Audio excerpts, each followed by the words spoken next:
دوستو خواہشیں ہمیں برباد کر دیں گی، کیونکہ خواہش کا گھوڑا بے لگام ہوتا ہے اور اس کی کوئی منزل نہیں ہوتی، جبکہ ضرورت کا کچھوا چلتا تو آہستہ آہستہ ہے لیکن منزل پہ پہنچ جاتا ہے۔ تو نے رابعہ جیسی نیک بخت بچی کا دل دکھایا، اس پہ الزام لگایا، اس کو ہائپر کیا اور اس کی آڑ میں تو نے یہاں پر یو کے میں سٹے لے لیا۔ تو امجد کا پہلا ری ایکشن یہ تھا کہ مجھے تو بیٹا چاہیے تھا، تم نے بیٹی پیدا کر دی، بائے بائے ٹاٹا، میں اپنا پربند کر لیا ہے لنڈن جان دا، ہوں تیرا کام ہے، تو لنڈن آ جا، جس دن تو لنڈن آئے گا میں اپنے اس شوہر سے طلاق لے لوں گی اور ہم دونوں شادی کر لیں گے۔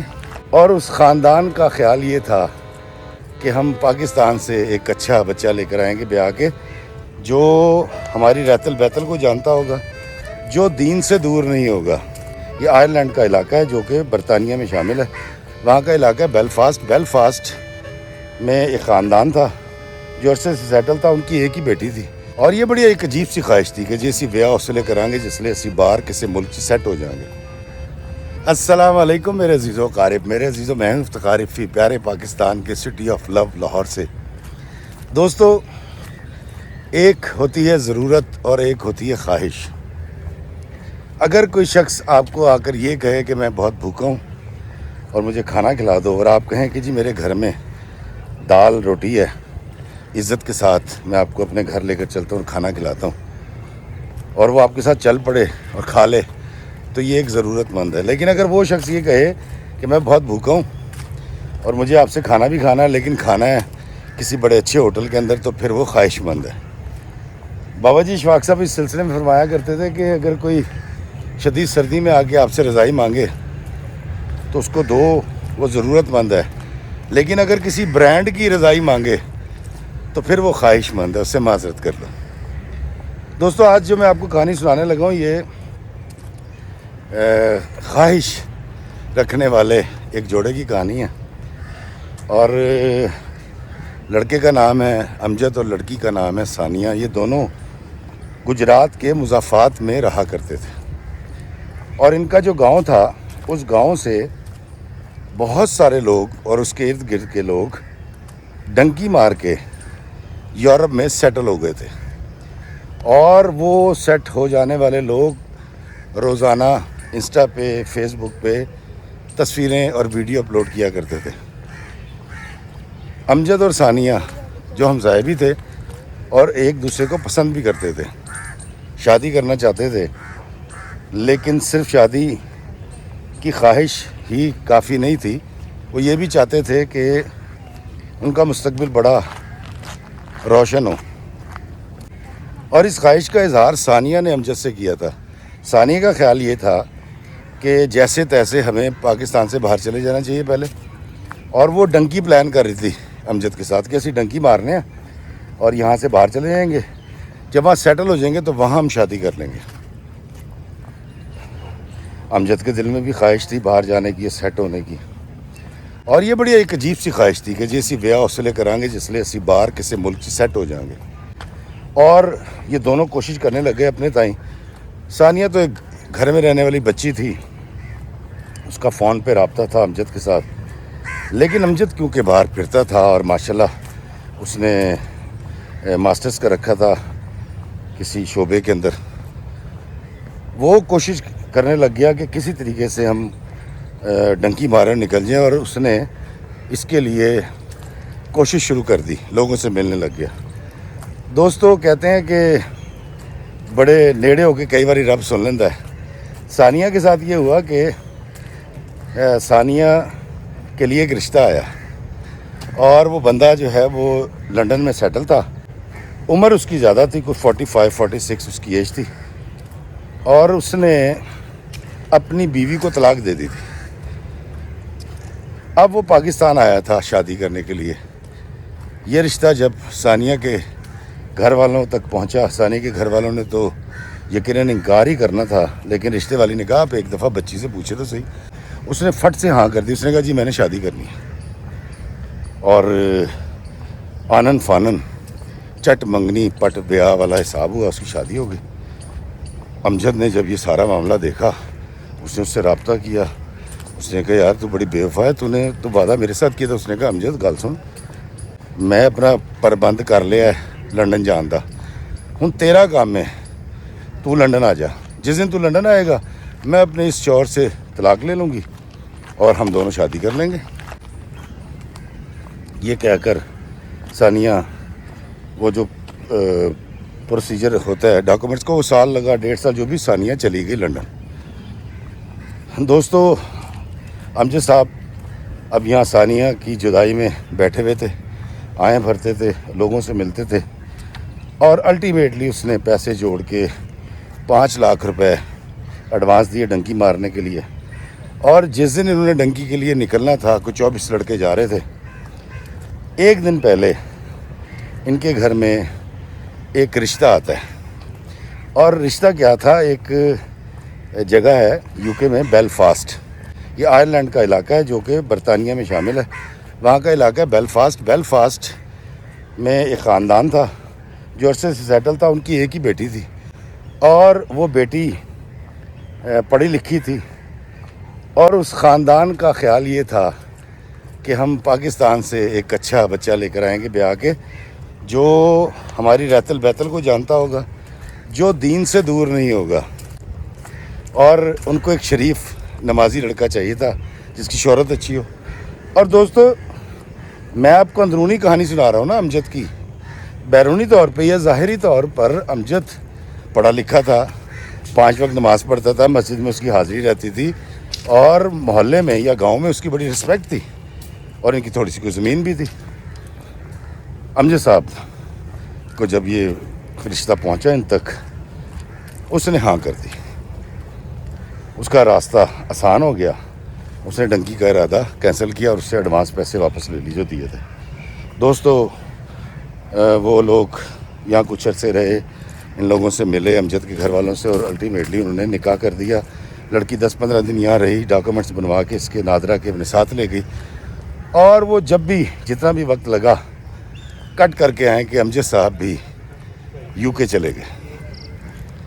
دوستو اس دوران ثانیہ اور امجد کا رابطہ بحال رہا, دونوں ایک دوسرے کی محبت کا دم بھرتے رہے, آہیں بھرتے رہے. اور جب امجد صاحب یو کے چلے گئے اور پہلی بار وہ لنڈن گئے اور انہوں نے ثانیہ سے ملنا چاہا, تو ثانیہ نے کہا کہ دراصل بات یہ ہے کہ میں تو اپنے ہسبینڈ کے ساتھ ہوں اور ملاقات نہیں ہو سکے گی. میرا خیال ہے کہ ابھی تم صبر کرو, میں کوئی مناسب وقت دیکھتے ہیں, لیکن شرط یہ ہے کہ میں نے اپنے شوہر سے اور تم نے اپنی بیوی سے جان کیسے چھڑانی ہے اس کو پلان کرو. اب امجد صاحب بیلفاسٹ واپس چلے گئے. امجد صاحب کو جب کہا گیا پاجی کما کے لے آؤ, تو اس کو وہ تو بڑا غصہ اور ناراض ہو گیا. ماں باپ نے اپنی بیٹی کو الگ گھر لے دیا. وہ بچی کماتی تھی, بڑی اچھی بچی تھی, رابعہ اس کا نام تھا. اور رابعہ کیونکہ یو کے کی پلی بڑی تھی تو اس کو گالیاں گفتاریاں جھکتے ہیں اس کا کچھ پتہ نہیں تھا. امجد صاحب نے ایک تو کام نہیں کرنا, اور اگر کہیں گیا تو 2 دن کام کیا اور پھر کمر درد اور بخار کا بہانہ, اور میں تو نہیں کروں گا جی کام. رابعہ نے یہ فیصلہ کر لیا کہ میں کماؤں گی, اس کو اب کمانے کے لیے نہیں کہنا.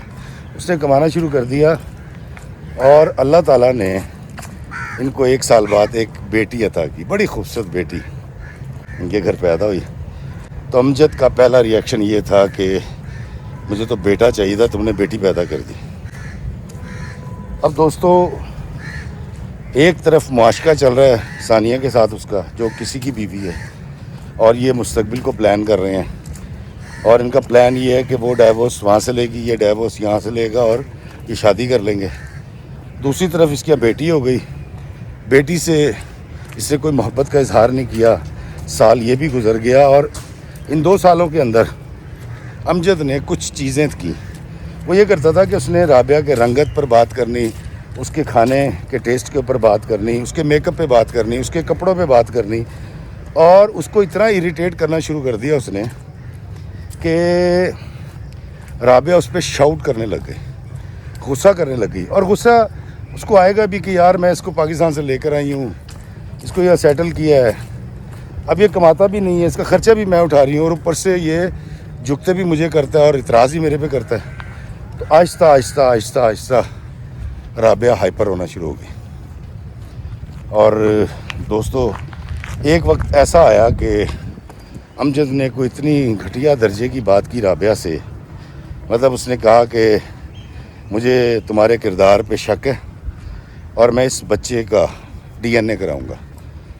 دوستو رابعہ تو پاگل ہو گئی جب اس نے اس طرح کی بات کی, کیونکہ نیک پاک باز بچی, خوف خدا رکھنے والی, اس نے اس کے اوپر چیزیں مارنی شروع کر دیں. اس نے اس کو تھوڑا سا زخمی کیا اور امجد صاحب نے پولیس کال کر لی. پولیس آئی ہے, امجد نے ان کو بتایا, اور نہ صرف بتایا بلکہ امجد پہلے سے کوئی کئی مہینوں سے اس کی ریکارڈنگ کر رہا تھا, اور اس ایونٹ کی بھی اس نے ریکارڈنگ کر لی موبائل سے.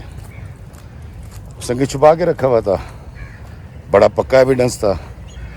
امجد کو انہوں نے پروٹیکشن دی اور بچی ان سے لے لی اور اس کو الگ رکھا, بچی کو پولیس پروٹیکشن کے اندر.